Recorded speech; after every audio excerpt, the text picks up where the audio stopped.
Yeah, next is by Bharat Vohra, and he's going to talk about. See, Bharat Vohra is an Indian who now lives in the USA, and he's going to talk about museums that he visited in the USA, and what takeaways can be there for people in India. Bharat Vohra, a video editor by profession, he was born into a railway family with both his father and grandfather working with the Indian Railways at that time. In fact, his father was a very close and good friend of mine during our student days as well as in railway service. It was just a matter of chance that I had never met Bharat till very recently. Although, as I said, I knew his father, his mother, his sister, maybe for the last 50, 60 years. In fact, I knew them before Bharat was born. At an early age, Bharat often accompanied his father in the latter's inspection carriage, and so began his tryst with trains and all things railways, a bond that would last and only grow stronger well into his adult life. Bharat has been sketching trains since his childhood, and a lot of his work has since been published.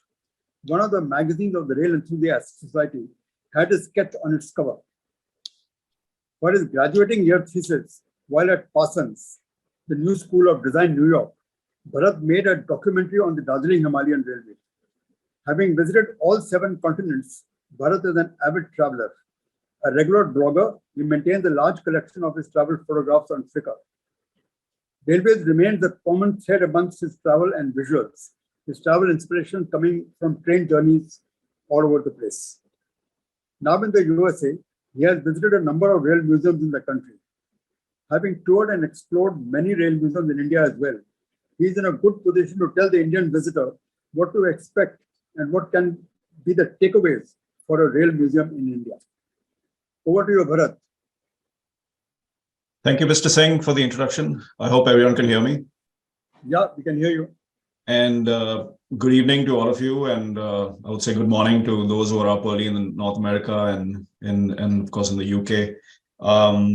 I've actually heard the tail end of the last presentation, and I've actually been to Barrow Hill Roundhouse, so I can vouch for that facility. It's a fantastic place to visit. I'll go ahead and share my screen so I can get started.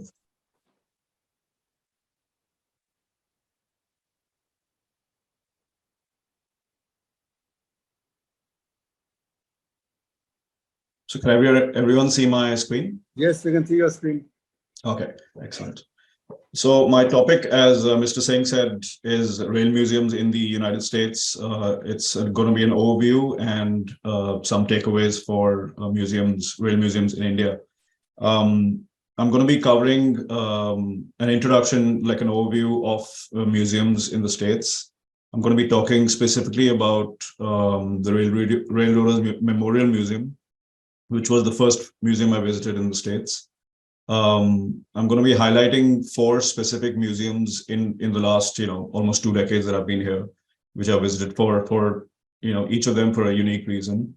And then finally talking about the most recent museum visit, which was last year in Nevada. And then some of the common themes across museums in the United States, as well as takeaways for rail museums in India. These 2 sort of overlap, but they're both sort of, they're relevant. So I'm going to get started. I'm going to make sure I time this so we're not running out of time. So the preservation effort really in the United States started back in 1921. With the foundation of the Railway and Locomotive Historical Society. It was a society of like-minded people, enthusiasts, and they had chapters all over the country. In fact, they organized the first rail fanning trips, which were nationwide in 1934. There's a photograph here which I managed to get from the web of one of those trips. More recently, they've been back in they continue to be relevant because they were responsible for restoring the big boy locomotive, this one right here, which was the largest and most powerful steam locomotive ever built. And they did that in collaboration with the owning railroad, Union Pacific. That was done very, very recently. There were 25 big boys built by Alco only of which 8 have survived. And this is the first one that's been brought back to, working order and run on the main line. But the real decade of rail museums in the US picked up in the 50s, really, and that came about because of 2 reasons in particular. The first of them was the phasing out of steam across the states and the introduction of diesels in a big way. And the second was the sudden prevalence of the automobile brought about by the expansion of the highway system, which rendered a lot of the railway lines, especially for passenger use, redundant. This led to a lot of people getting together, banding together, and setting up museums across the country dedicated to preserving the railways there. Today, by some conservative estimates, there are over 200 rail museums in the United States, and this does not include heritage and tourist lines and excursion railways. That's over and above this number. The largest of these is the Illinois State Museum in the state of Illinois, and that is over 100 acres in size. But museums can be anywhere between sprawling campuses to including big rail yards and indoor and outdoor galleries, to tiny little repurposed station buildings that have just an indoor exhibit gallery area. So they vary in their shape and size, but the purpose is pretty much the same. A lot of them were founded by the railroads as they existed at the time. So the Burlington and Ohio Railroad Museum is an example of that. More recently, I think a couple of years ago, Union Pacific has set up its own museum. So those are examples of museums founded by the host railroads while they're still in service. And then in terms of museums by type, I would say it can run the spectrum from museums dedicated to narrow gauge railways to model railroads to trolleys or trams, as they're known in India. They could be in big cities dedicated to the transit transportation systems that actually led to the making of those cities. So those are the various types that you might come across in the States. The Railroaders Memorial Museum in Altoona, Pennsylvania was the first museum I visited, and it was actually a visit with some of the rail fans from India in the East Coast, and the chapter some of you may know is now called IRFC NA North America, the suffix for that.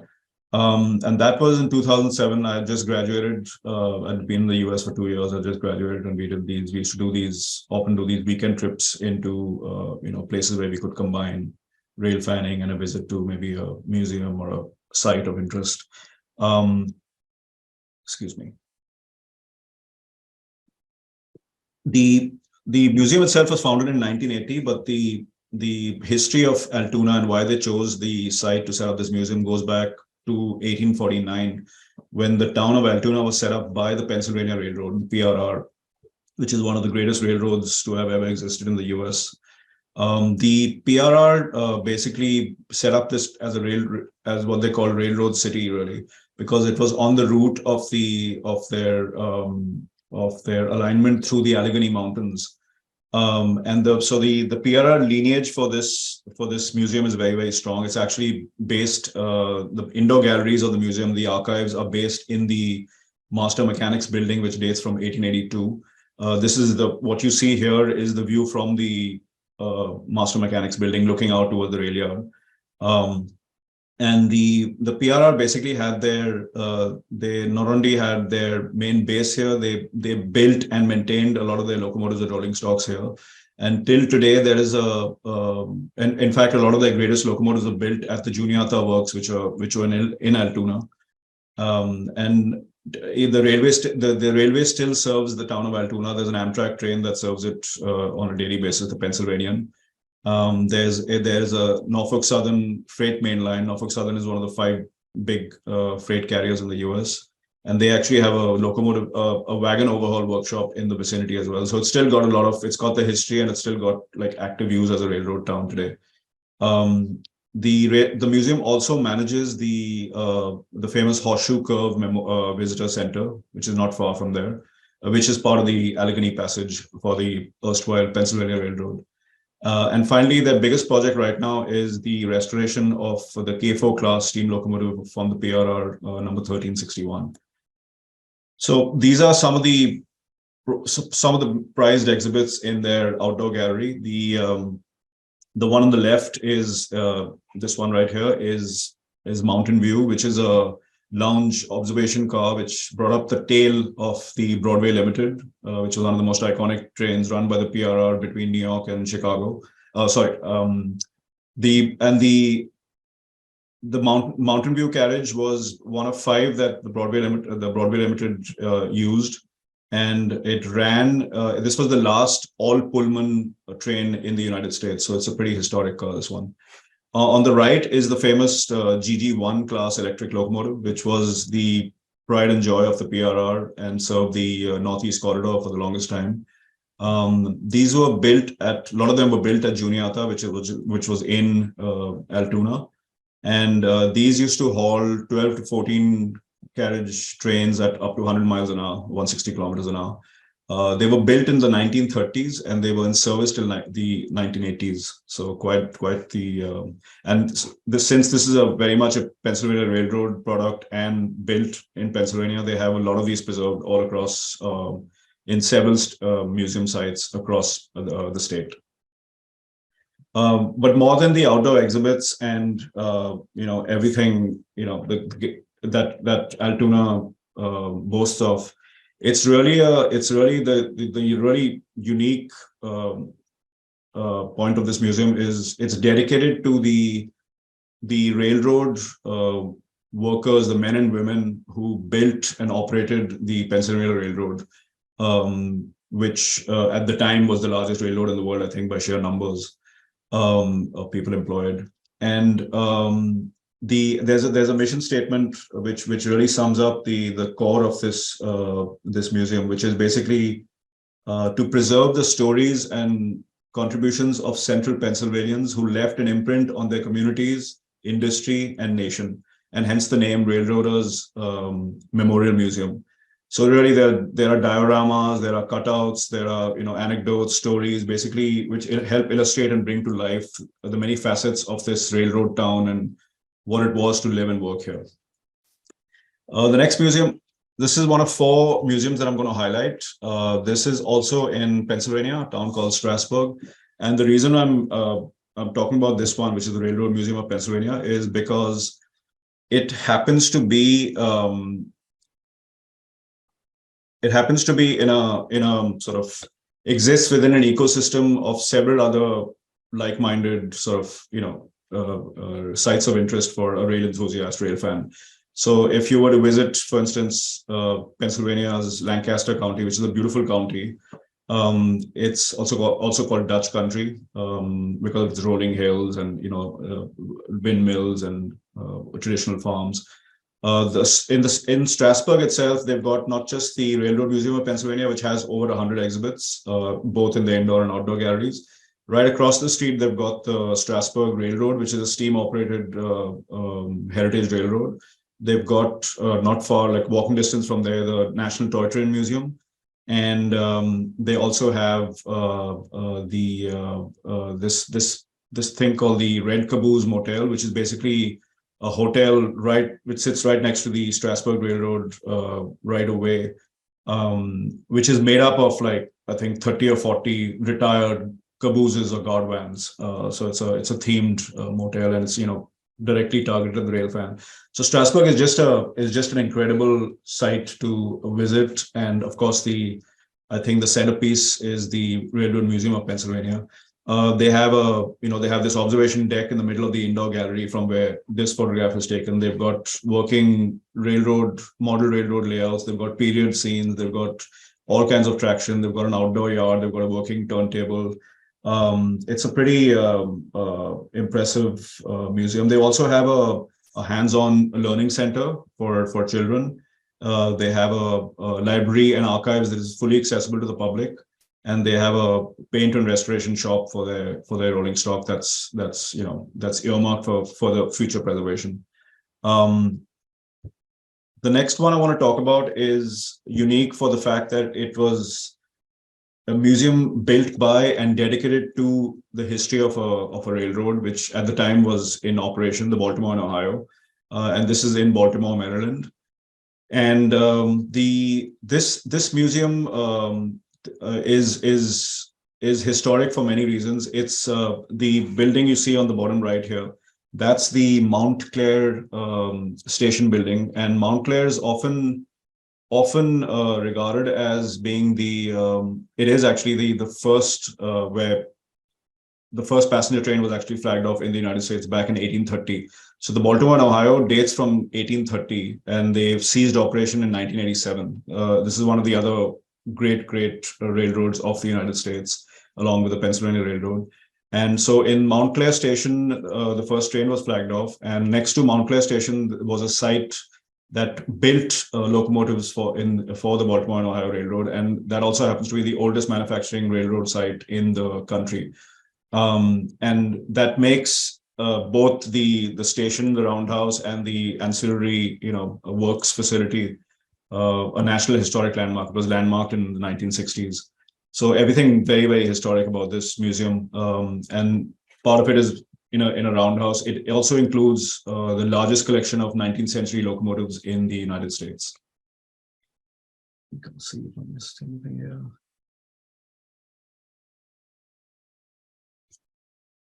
The next museum I want to talk about is in the city of Portland in Maine.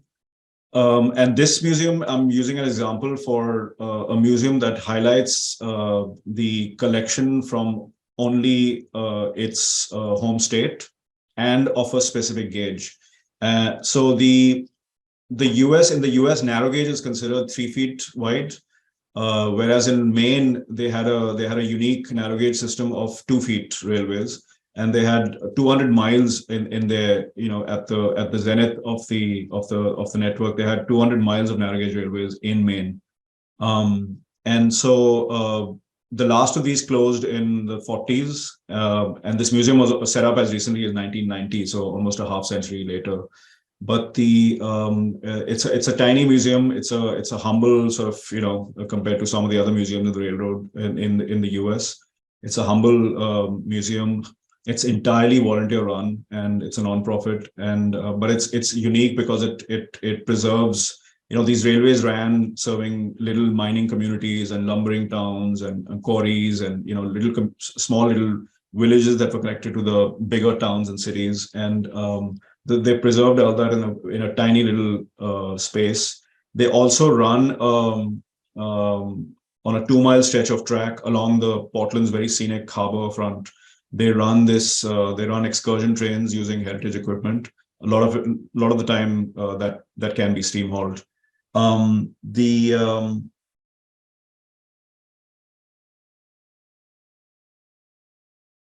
The next one I'm going to talk about, which is the last of the museums I want to highlight as specifics for a reason, is very much in my backyard. This is literally walking distance from me, and I'm also a member of the museum.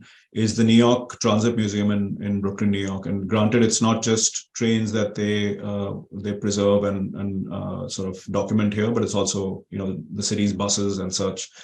But the museum was set up in this is a great example of reutilizing existing assets.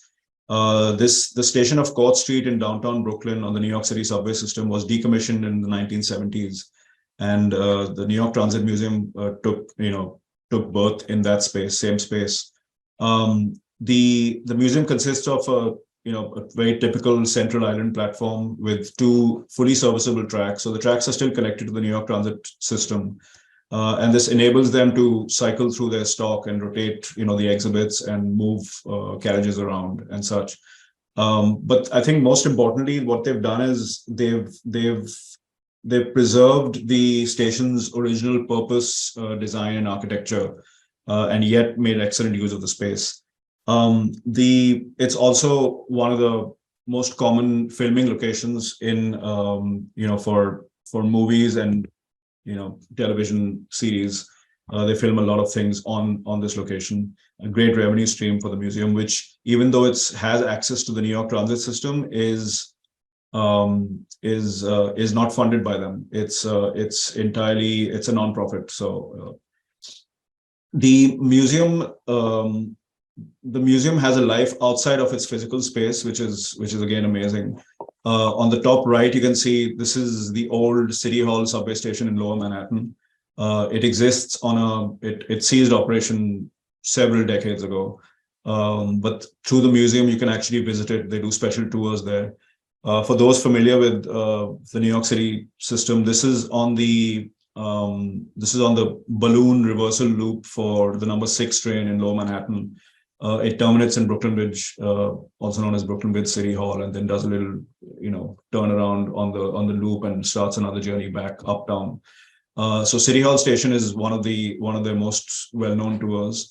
They also do tours to other MTA, which is the Regional Transport Authority facilities.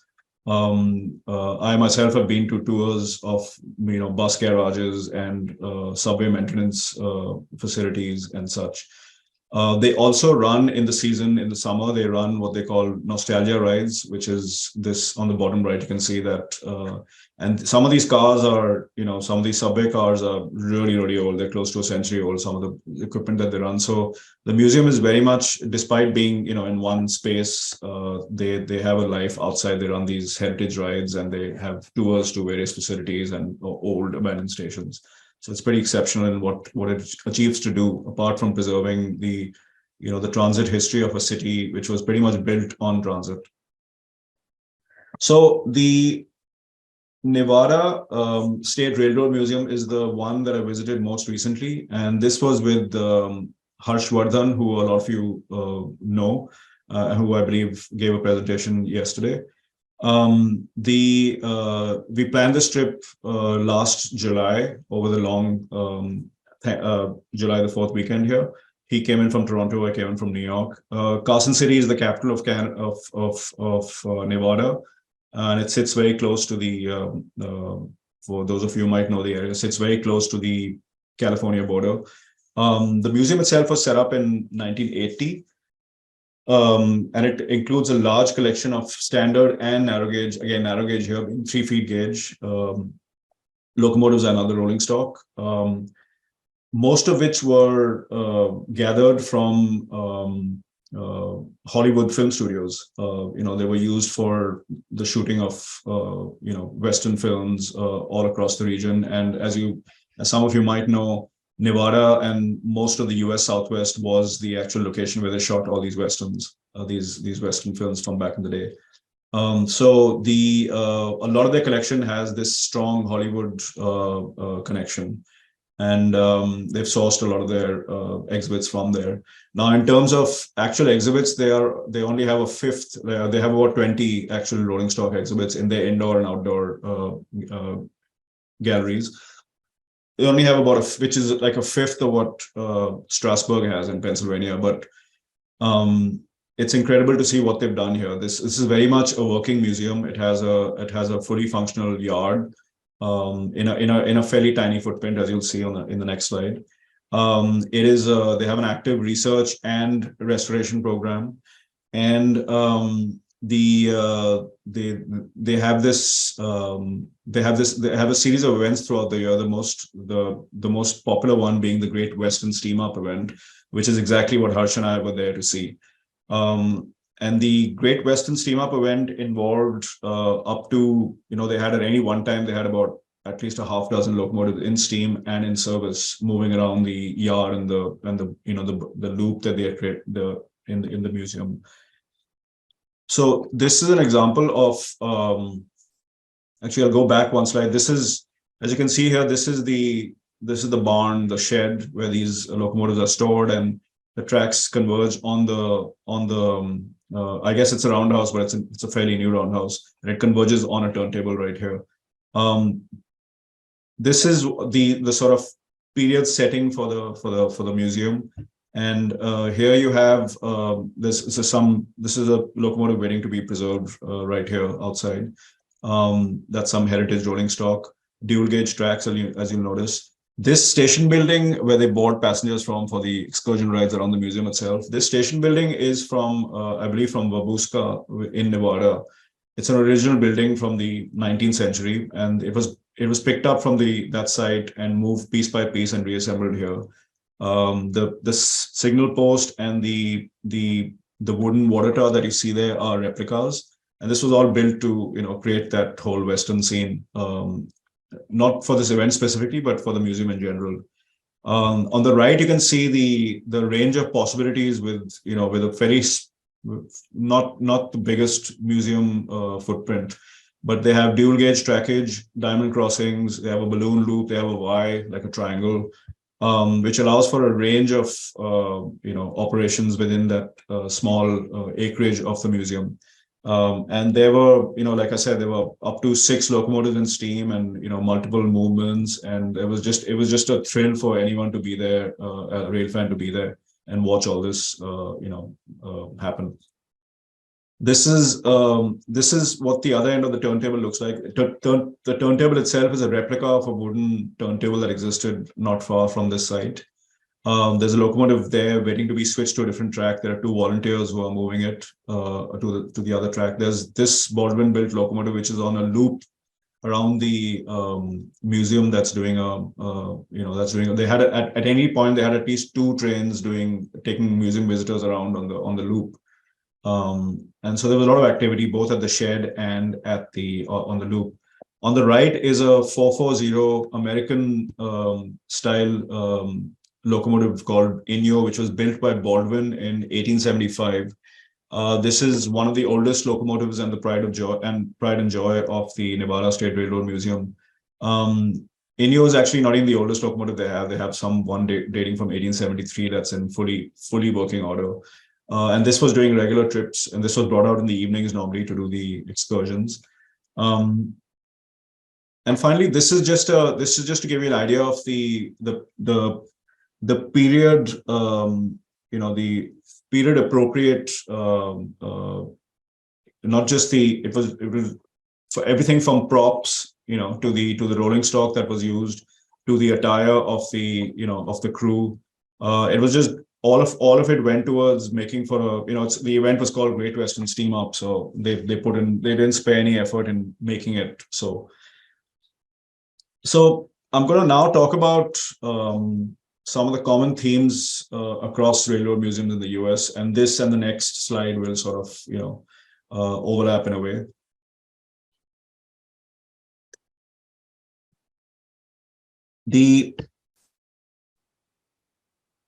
Most museums here, I would say a majority of them in the United States, are not-for-profits. Very, very few of them receive state or federal funding.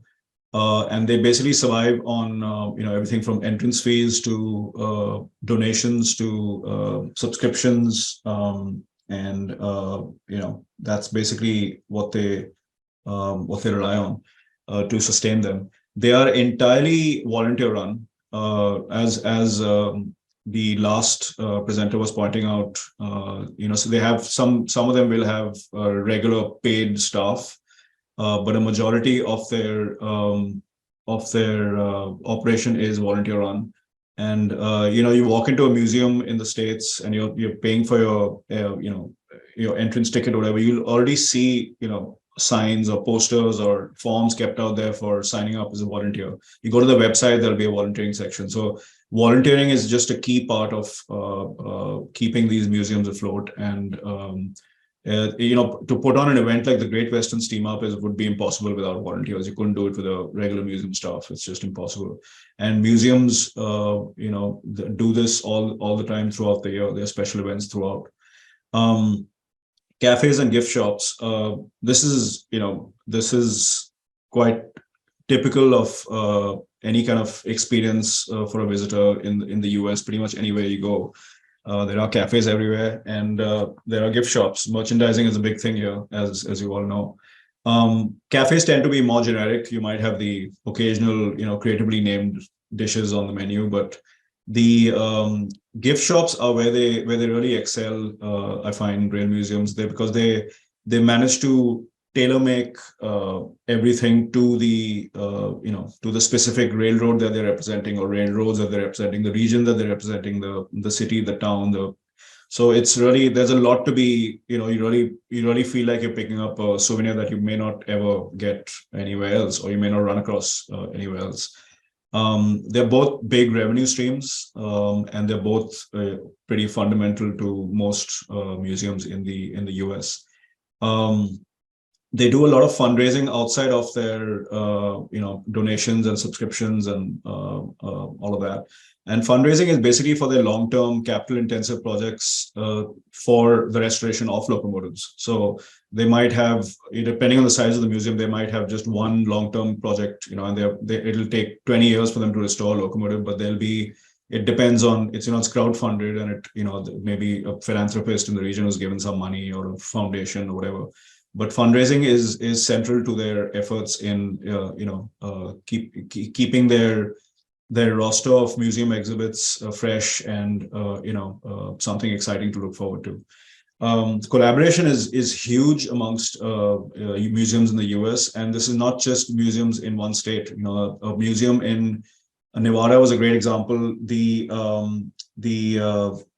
Great Western Steam Up event that Harsh and I attended, they had I want to say at least 7 or 8 locomotives that had come in from California, from different museums in California, both standard gauge. So you keep in mind, these are being transported by trailers or whatever, special transport, to actually be reach there in time. It's a 3-day event. There's a cost, there's logistics involved, but the collaboration between museums is incredible, and it's countrywide. It's across state lines. It's countrywide. It's what keeps enriching each other's collection. It's what today the Nevada State Railroad Museum is getting locomotives from 5 different museums in California. Tomorrow, one of those museums in California has an event, and the Nevada State Railroad Museum will send a locomotive of theirs across to for that event. And obviously they'll send a bunch of volunteers and crew to man that locomotive and all of that. But it just provides for a lot of a much richer experience for the museum visitor at the end, to see this kind of variety in the exhibits. A lot of them working exhibits. The other thing that museums, rail museums, excel in the US is cross promotions, and this is essential, because you go to a town. Very often you're there just for a night or whatever, or you're there on business or whatever, and you see a bunch of flyers lying in the lobby, and each of them, that you'll be surprised how many sites of railway interest come up in those, and see them in restaurants. The museums you go to the rail museum, you'll have a flyer for a helicopter tour in 5 miles away or whatever. You go to that helicopter tour, for some reason you'll see a flyer for the rail museum lying there. So the amount of cross promotion that they do is that's one way of spreading the word, because when someone shows up in a town for the first time and doesn't really know what all to expect, it's these most unforeseen places. You might walk into a restaurant and see a flyer for an attraction in the town, rail activity or not. But so cross promotions are key to their existence as well, and they do a great job of it. And finally, last but not the least, I would say, is education. And I think they've excelled in this, because they've targeted the young visitor, the kids, basically families, because very often they make up the largest numbers visiting those very museums. And this is everything from dedicated space reserved for kids to activities designed for kids to it's both educational, and and recreational for the kids and the families that bring them. That is integral to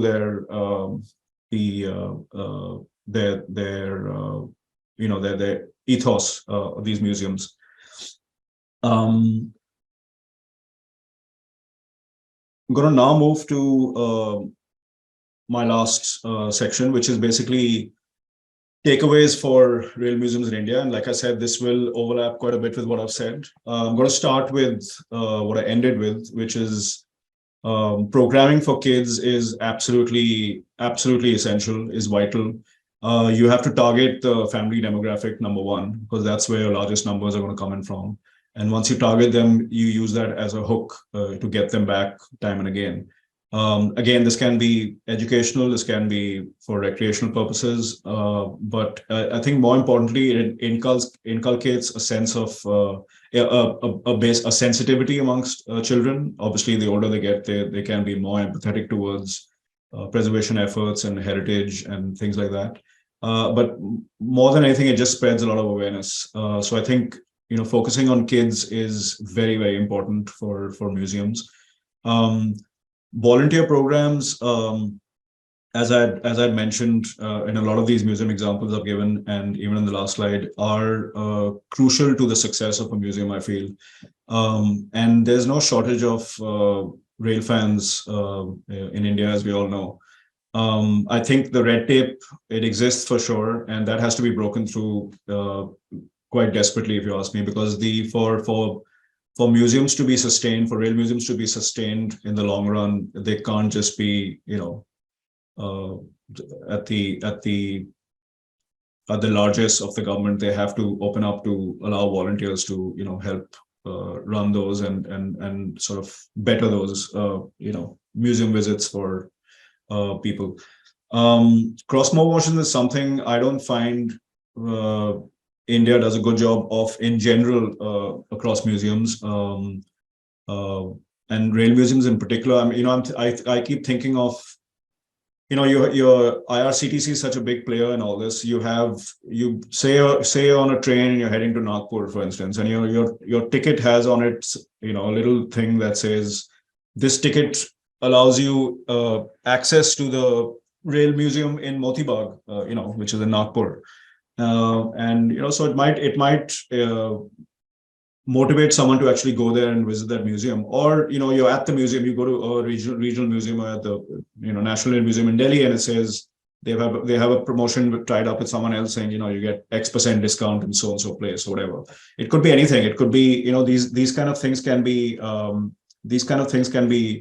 thought out. IRCTC is a big player here. It could be in the form of digital ad or something printed on a ticket. It could be anything. It could just to drive more traffic to that. Or it says free entry for one person and take one person for free. Whatever it can be, those things can be thought out. More revenue streams just to sustain these museums, and by that I take the example of the States. They've done a great job with capitalizing on things like cafes, and everyone loves. You make a family outing out of a museum visit, then people are going to want to eat and drink and whatever. So that has to be thought through pretty well.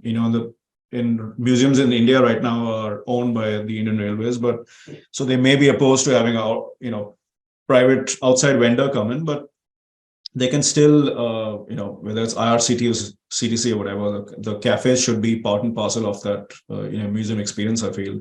And they're a good revenue stream. Gift shops should also be there. And, they can't be generic. They have to be thought through. They have to be designed for that region, for that specific railway museum, wherever it might be in India. I think that's very, very important. And the other thing I would say is, subscriptions. There's no membership that I know of, at least, that exists where I'm a member of a museum and I can go. I can have unlimited visits for the year. I can take X number of friends or family along or whatever it is. The one thing this does do is it'll ensure your footfalls, your traffic into the museum, because people are going to, once they've taken a membership, they'll want to use it as much as they can. So that's something to to think about, and that can lead to, and that means getting into, you say that I want to take my friend or whatever who's visiting to my museum. I have a membership that makes people who wouldn't have otherwise gone to the museum now go to the museum, and it spreads awareness, spreads the word. So those are some of the revenue streams to think about. This is all to sustain these museums in the long run, right? They can't just be, the government assigns X number of money and says, okay, set this museum up and that's it. After that, nothing happens. Every state and region should be represented. It doesn't matter how big or small the museum is. I think I think right now, again, I'm open to correction. I think there's maybe 15 odd museums in India, including all the regional museums that we have there. Rail museums, I'm talking about 15 rail museums in India. If I include heritage galleries, there are probably about 40 museums in India. Okay. So for the if you include galleries, sure. So New York State, for example, in the US has about that number, 30 to 40 museums alone. Those are proper museums. There's no reason why there can't be them more, and in every the only way you can spread awareness and bring about that interest is by regional representation. So that's very, very important. I think about the example of places that were so relevant to our railway history and heritage in India itself. Is you look at Mumbai, the birthplace of railways in India. I think they, apart from like a heritage track that they have in, behind Bombay BT somewhere, the CST, there's no preservation of any of Bombay's history anywhere. In I think Nehru Science Center has 1 or 2 exhibits, but that's a science center. It's not something that the railways themselves have. So that's a bit of a shame, if you ask me. There is the National Rail Museum, of course, in New Delhi, but there's the Bhaudaji Lad. Sorry to interrupt, but there's the Bhaudaji Lad Museum, which has a very impressive and extensive history of Mumbai. Right. No, but that's that would be a museum of Bombay. I'm talking about museum dedicated to railways in Bombay. And a heritage gallery inside the UNESCO Heritage Building itself. Right. So the representation is important, where no matter the size and the scale, and in every region possible. Utilize existing assets, because this is where the railways have no shortage of buildings that are lying disused. Be it old locomotive sheds or ancillary buildings or stores, or there's no shortage of them, and rail yards, and the railways have no shortage of property, that's for sure. So instead of building from scratch, there's and they've done this in Rewari is a good example. Moti Bagh is a good example. So you utilize existing assets, so you don't necessarily need to reinvent the wheel, so to speak. But try and use what you have. I keep thinking of, and I'm pretty certain that doesn't exist anymore. There used to be the old Rana Pratapnagar locomotive shed outside Udaipur, and I keep thinking what a great museum for the region that might have made. Udaipur, again, you have to think of these things in places where there are sufficient footfalls. There are visitors coming in, there are tourists, there are, Udaipur is a great example. It's one of the most visited cities in Rajasthan, and Rajasthan is the most visited state in India. So that could have been that's an opportunity lost right there. That could have been Rana Pratapnagar is not far, and could have been on the circuit, and could have been collaboration is also key. And obviously I'm not talking about between museums here, because there just isn't that number in India right now in terms of museums. But I would say within between divisions, between zonal railways, collaboration is key. And the reason for that is, there might be first of all, it helps in decluttering a lot of the existing museums. I think the National Rail Museum, in my opinion, is extremely cluttered, and both the indoor and the outdoor gallery. And so, if you had a collaboration between museums, you'd say that, I'm going to send XYZ pieces of rolling stock or railway furniture or whatever it is, and that may be more well suited to your region, which might be better, displayed there, which might serve a better purpose there. So this kind of collaboration is important, is vital between divisions, between zonal railways, to see what can work better where. There might be an asset that came into parade workshop for overall, and it was never returned for whatever reason to the host railway, and that asset is no longer needed by the host railway, but it could be a museum piece that can be sent back there. Those kind of things. It just has to be. I fully understand and appreciate how complex the Indian Railway system is, but a collaboration is essential to museums being more sort of thriving entities in their own right. And speaking of thriving, a living and a breathing museum is something we should really be looking for and aiming to be wherever we set up museums. I feel there's no reason at all for me not to walk in to the National Rail Museum in New Delhi and expect the Patiala State Monorail Tramway to be running. There's no reason it shouldn't be running. It's a captive area. They've steamed it up multiple times, but there's no reason it can't become a daily occurrence. I mean, you've got that track, you've got the infrastructure, just do it. It has to be something that I can say that I'm going in there and I know that this thing is going to be there that I can look at and admire and ride behind and whatever else. There are, they've done steam ups in Rewari, which I've attended as well, but the locomotives moving up and down the track. In future museum sites, wherever we are, thinking about these, we can think about how to design those layouts, those track layouts in that area. You can do a lot, as was proven. I was honestly pleasantly surprised by what they did in the Nevada State Railroad Museum in a fairly small area, very, very small area. I don't think it was bigger than the size of what Rewari has right now. They had a balloon loop. They had a Y for turning train consists around, and they had dual gauge trackage, and they did the variety of operation there was just incredible. So I think Moti Bagh is another example. There's a lot of space in that museum too. It's narrow gauge. You can do a lot more with that space. So a living, breathing museum is, I think, essential to make. After all, the railways are, and obviously no one's expecting all of the rolling stock to be, operational, but one or two pieces, small steps. Finally, I would say stay authentic to everything. When you either pick when a locomotive or piece of rolling stock was retired, and you say this was the livery and this is what we keep it as, and that's it. Or the core of its working life was spent in this region, so let's keep it at that. That's it. You have to be these present day standardizations of like rezoning and there's different typeface creeping in. There's the tricolor being put on both sides of the the front and back of the locomotive. Those kind of things aren't.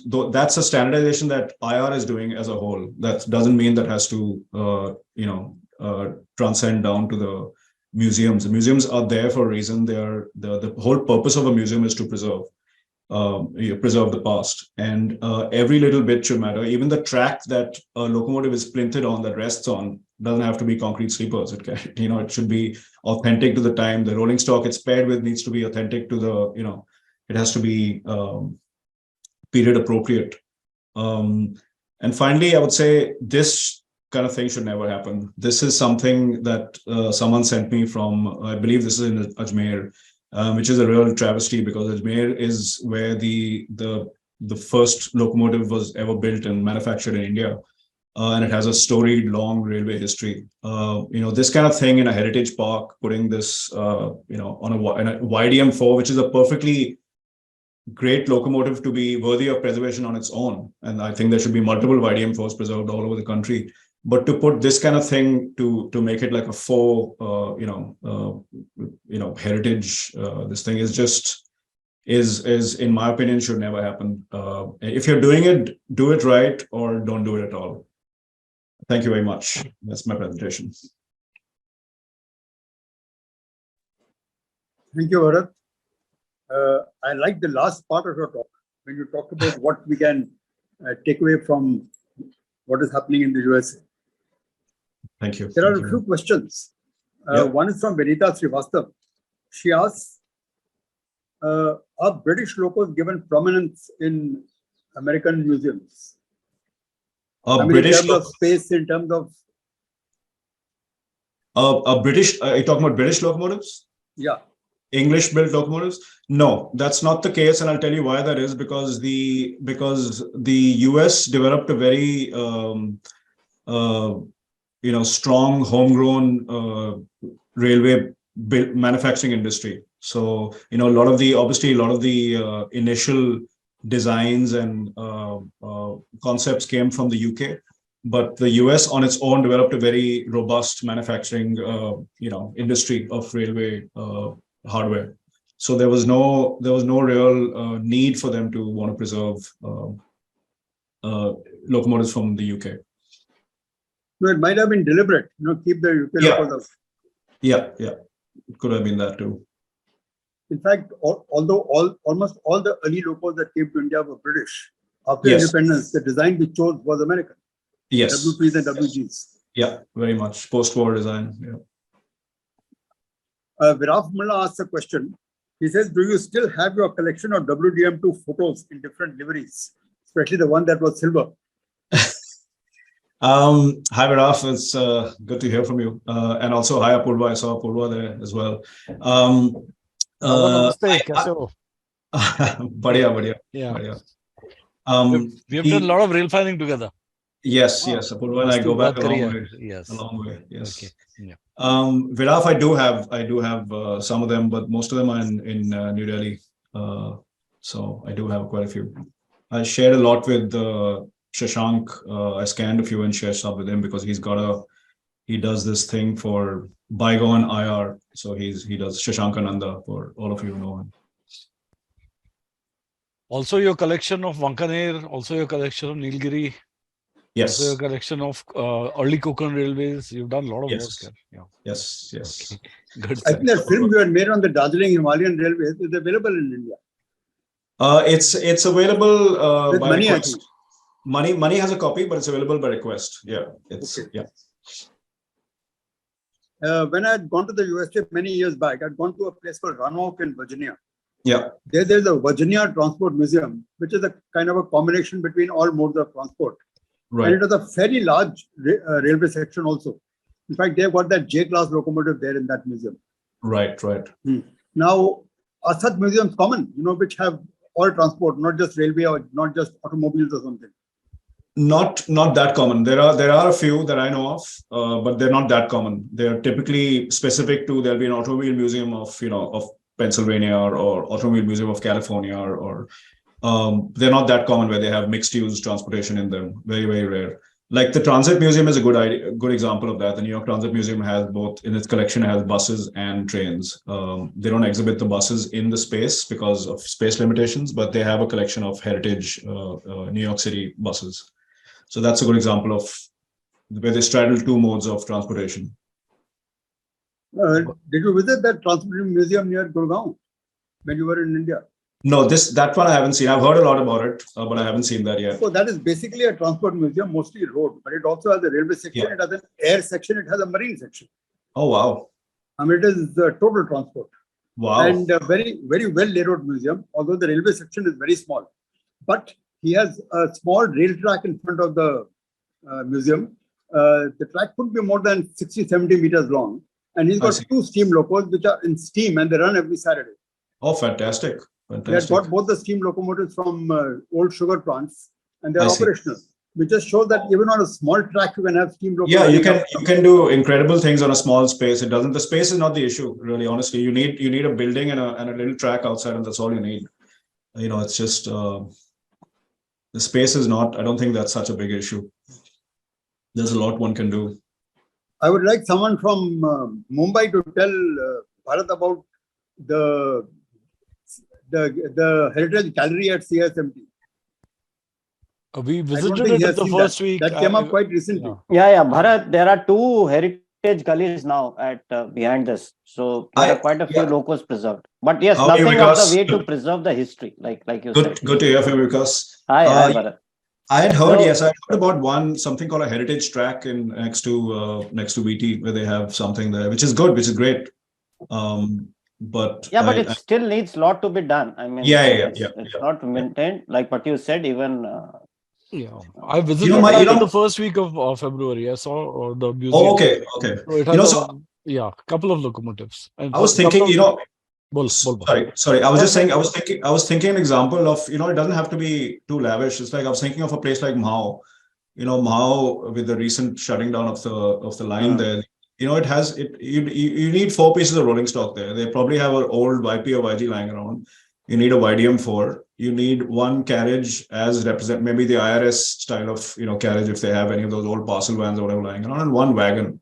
That's it. You just make them look absolutely, you know, as close to what they looked in their prime. You don't. This is the whole thing, right? You don't have to start painting them in air brake liveries or any of that stuff.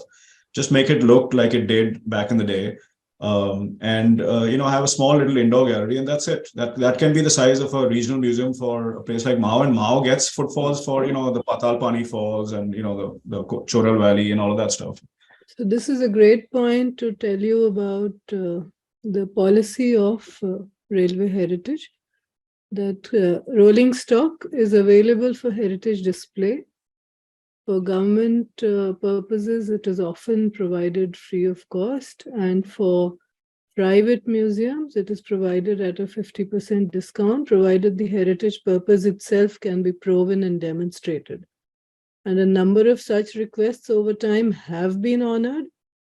There is absolutely nothing stopping anyone from asking for a requisite representative piece of rolling stock. Right? It's just that perhaps RES could be a mouthpiece for such requests and Absolutely. channel them in. Yeah. This is the first I'm hearing of this, that the private players can be, you know, if interested parties have the resources, they can actually, you know, partake in this. So right there on the website, there's a compendium of master circulars for heritage, which we put out a couple of years back. We tried to put in the inventories of heritage items. It's all in the public domain. I can share a link in the chat later. Okay. So I think Dr. Surya Basu has a question, sir. Yes, sir. Surya Surya- has a question. I think he raised his hand. So let's ask. Bharat, please go ahead. Bharat sir, thank you for the presentation. Good evening. I just Thanks, have Saurabh. 2 points to ask you. First is DDA40X, Delaware Lackawanna 4 Alcos, RS3s and C636 and SD80 Max of Norfolk Southern. If you could just give me the status updates of these 3 locomotives by these 3 different railroads, apart from preservation, because UP has a heritage fleet of its own, and since DDA40X is the largest single frame diesel locomotive ever built, so and SD80 Max also, and the Delaware Lackawanna Alcos, if you could just give me the status updates about this. I don't know offhand, sort of, unfortunately, but I can check and get back to you. You know, I mean, I could put it on the chat if I find out anything, or I can mail it to Mr. Singh. Is that okay?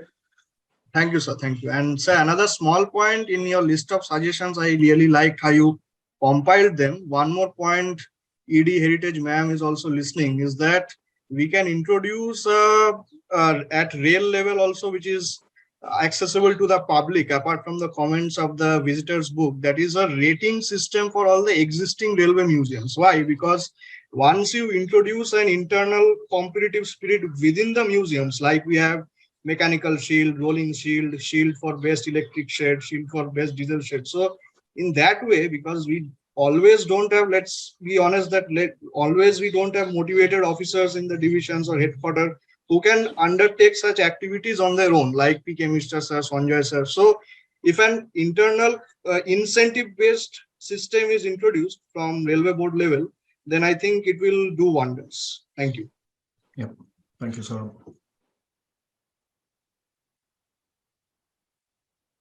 One question which has always intrigued me, in the early locomotives in the USA, they tended to have funnel-shaped chimneys. Whereas in India, not a single locomotive, even the very first that ran in India, the chimney was single-shaped. Was a funnel-shaped chimney an American design and not British? It was an American design, and I think it was something to do with the kind of fuel they were using. There were a lot of wood-fired. I think a lot of the wood-fired locomotives had that design of chimney. I don't know if I don't know if it's considered a spark arrestor, but they had those kind of funnels which were typically found in, I think they were mostly for the drier parts of the US, those locomotives that ran there with spark arresters we got even in the other right, spark arresters you got. I don't think it's the spark arrest, must be the wood burning. Yeah, I think it's the wood burning and running in the drier regions. That's what the design was for, really. Okay, thank you very much, Bharat. Yours was Of a course. very enlightening talk. It was a Thank pleasure you. getting the talk especially getting it from you. Thank you very much for having me, and great to see everyone, and hope the rest of the presentations are great today as well. Well, thank you once again. Thank you.